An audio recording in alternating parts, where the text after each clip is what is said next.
अपनी पुरातन संस्कृति, सनातन संस्कृति जो वेद है, सनातन शब्द बहुत महान शब्द है।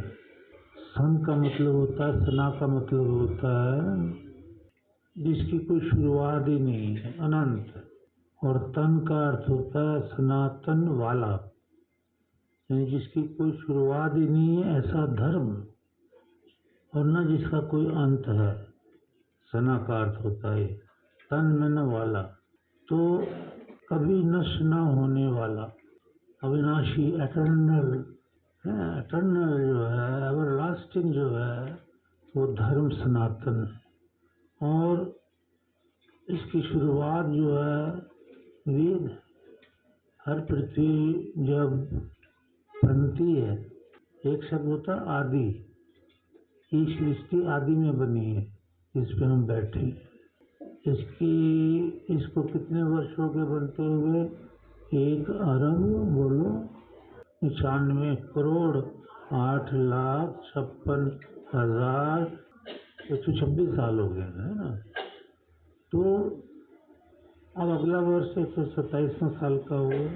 इससे पहले सृष्टि जो थी, इससे पहले प्रलय थी, प्रलय से पहले सृष्टि थी। वो सृष्टि प्रलय में आ गई, नष्ट हो गई, प्रकृति के रूप में चली गई।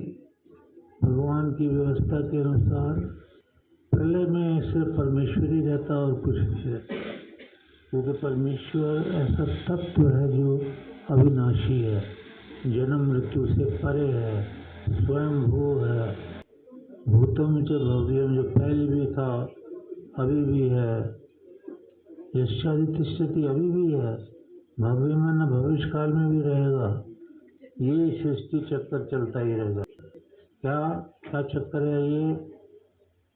प्रलय, प्रलय के बाद सृष्टि रचना, सृष्टि रचना के बाद परमात्मा इसका पालन करता है, सब्जियां देता है, फल फ्रूट देता है, अन्न देता है, धरती देता है, सूर्य चांद सितारे देता है, वर्षा, न जाने क्या क्या देता, पालना करता है। पालना के बाद समय आ जाता है फिर संहार का, प्रलय देता है। प्रलय में सारी जीवात्माएं भगवान के संरक्षण में होती है। ये जो रजोगुण, तमोगुण, सतोगुण वाली प्रकृति होती है, वो भी ईश्वर के अधीन होती है। ईश्वर इनका मालिक है, अध्यक्ष है, लॉर्ड है। फिर वो रचना करता है। प्रकृति महत्व, प्रकृति को लेकर के, जड़ प्रकृति को लेकर ईश्वर रचना करता है। सबसे पहला तत्व बनता है महत्व, महत्व अहंकार। इसके बाद में ये जो अलग अलग, जिसको बोलते हैं spare part of the body. फिर बनता है महत्व में ना बुद्धि, बुद्धि तक बन गया है। अहंकार, पंच तन्मात्राएं, तन्मात्राएं 5 बनती हैं। फिर रचना कर्म देखो है। पंच तन्मात्रा के बाद पंच महाभूतानि, अग्नि वायु जल आकाश पृथ्वी, 5 महाभूत बनते हैं। वह इंद्रियाणी, 5 ज्ञान इंद्रिय, 5 कर्म इंद्रिय, मन बुद्धि अंतःकरण सब बनता है।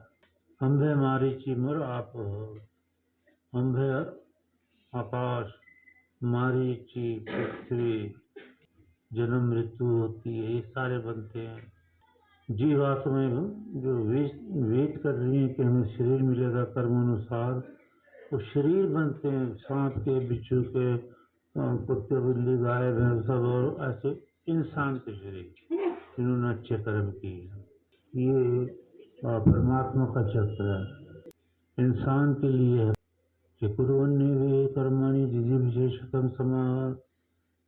कर्म शुभ करते हुए वेदों के वेद सुनो, वेदों में क्या कर्म है उनको करो, इसके अलावा वेद विरुद्ध कर्म न करो।